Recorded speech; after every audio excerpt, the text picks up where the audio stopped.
Alors, il y a un deuxième sujet dans cette paracha de Shoftim. C'est le sujet du roi. Som tassim alecha melech. Hein?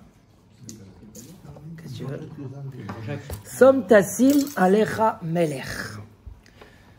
Tu mettras sur toi un roi.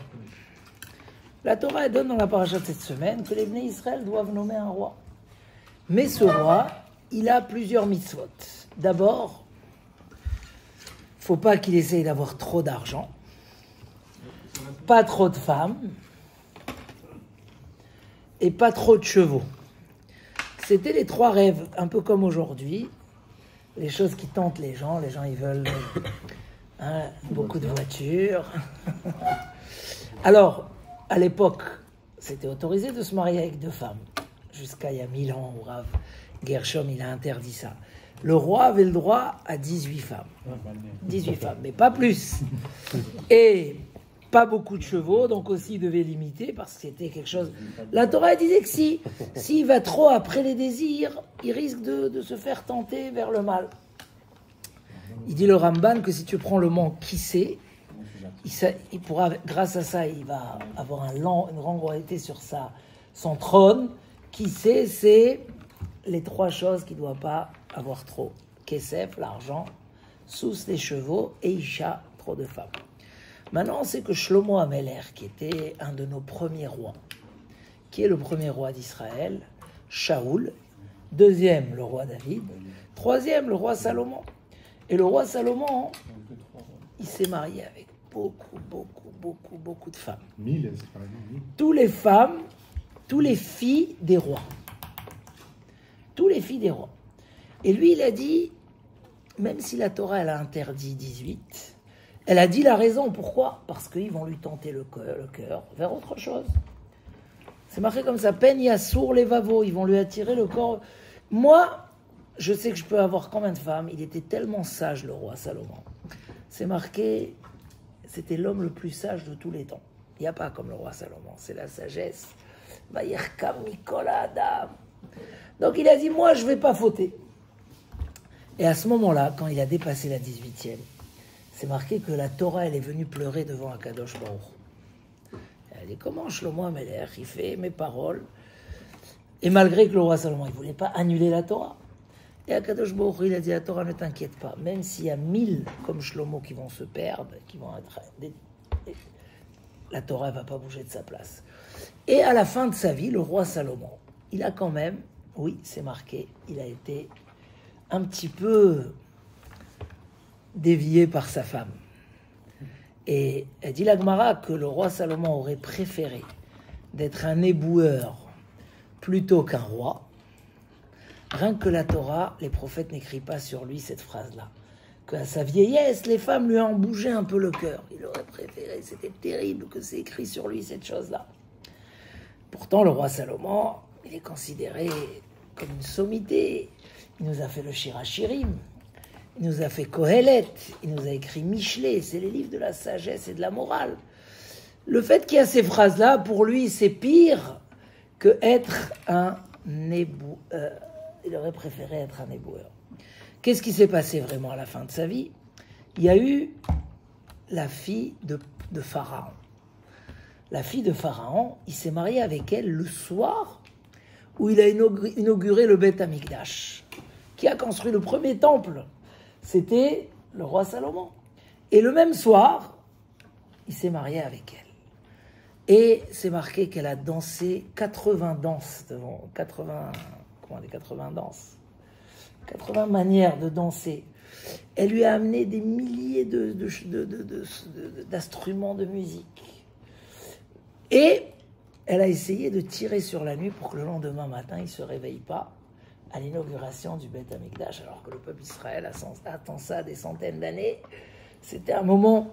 Et le Midrash, il dit même qu'elle lui a mis comme ça, sur le plafond, des tapis noirs avec des pierres précieuses, pour qu'il pense que c'est encore la nuit. Et le matin, quand les Bnei Israël, ils arrivaient, et il y avait le problème de l'heure du Korban Tamid. Comme le schéma, il a une heure limite, Et ils ne savaient pas quoi faire, jusqu'à qu'ils étaient obligés d'envoyer Bathsheba, la mère du roi Salomon, pour le réveiller. Et elle lui a donné une bonne tréha, comme on dit. Elle a, vraiment, même s'il était le roi d'Israël, elle lui a donné une fessée. C'est marqué dans le Midrash. Elle lui a dit, tiens, pas honte. Les gens, ils vont dire que c'est à cause de moi, parce que ton père, c'était le roi David. Moi, elle lui a donné. Et le roi Salomon s'est trempé quand même dans cette chose-là.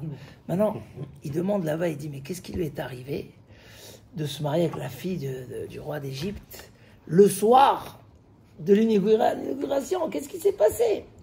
Il dit, en fait, le roi Salomon voulait ramener tous les peuples vers Akadosh Baruch. Il voulait ramener tous les peuples. Et c'est vrai que dans son époque, tout le monde montait à Jérusalem pour se prosterner à Hachem. C'est raconté dans les prophètes qu'il y a une reine, la reine de Saba, qui était une des plus grandes reines de l'époque. Elle est venue, elle a testé la sagesse du roi Salomon, elle est sortie impressionnée. Alors il voulait ramener tous vers le Beth Amikdash, tous vers Akadosh Baruch Hu. En langage kabbalistique, les nitzotzot akdusha, les étincelles de la kedusha. Mais avec un peu plus de profondeur, le Harizal, il dit que l'Égypte, c'était la dernière impureté la plus lourde qui restait à l'époque. Et Shlomo HaMelech, c'était le Gilgoul de Moshe Rabbeinu, qui a été sauvé par Bathia, la fille de Pharaon, et il fallait réparer encore quelque chose. Il fallait réparer encore quelque chose. Et Shlomo HaMelech, il a dit, si Moshe Rabbeinu était rentré en Eretz Israël, il n'y aurait pas eu la destruction du temple. Donc, moi qui ai le Gilgoul de Moshe Rabbeinu, il faut que j'essaye de réparer ce que Bathia n'a pas pu réparer. Et peut-être que si je répare le peuple égyptien de l'époque et la Bathia Bat Paro, peut-être qu'à travers ça, je vais faire que le Beth Amikdash ne va jamais être détruit. Donc pour ça, il a fait ça le même soir, que pour donner au Beth Amikdash une existence un peu plus longue. Mais ce qui s'est trompé, c'est que il n'était pas Moshe Rabbeinu. Il était l'étincelle, mais pas encore au niveau de Moshe Rabbeinu. Et que le fait qu'il ait transgressé la Torah, même si c'était parce qu'il a voulu, on ne peut pas donner des raisons dans la Torah. La Torah, c'est la sagesse divine. Même quand elle écrit une raison, il y a beaucoup plus de profondeur que la raison qui est dévoilée. Donc il faut croire à la sagesse de la Torah comme une sagesse infinie qu'on ne peut pas comprendre. Et c'est là où s'est trompé Shlomo HaMelech. C'est pour ça que la Torah est dit au roi d'Israël d'écrire un Sefer Torah et de le porter tout le temps avec lui. Comme ça, c'était une mitzvah. Pour ne pas dévier et garder la crainte divine. Ça veut dire comment un roi d'Israël peut guider le peuple d'Israël uniquement s'il se soumet 100% à la Torah. Et le message justement de la paracha, c'est dire oui, on peut être gouverneur, on peut dominer, on peut être fort, on peut être riche, on peut être avec du pouvoir. C'est faisable. Mais quand bien que tu es plus fort, garde la Torah à sa lettre. Garde la Torah à sa lettre. Parce que dès que tu commences à jouer avec les règles de la Torah, quelque part, tu profanes la Torah. Il y a l'histoire connue du Rothschild, que malheureusement aujourd'hui, c'est plus la même chose. Mais les premiers Rothschild, c'était des grands tzadikim. Il y a quelqu'un, les premiers Rothschild, c'était des tzadikim. Et il y a l'histoire, comment ils se sont enrichis grâce à quel bracha qu'ils ont reçu du Rav.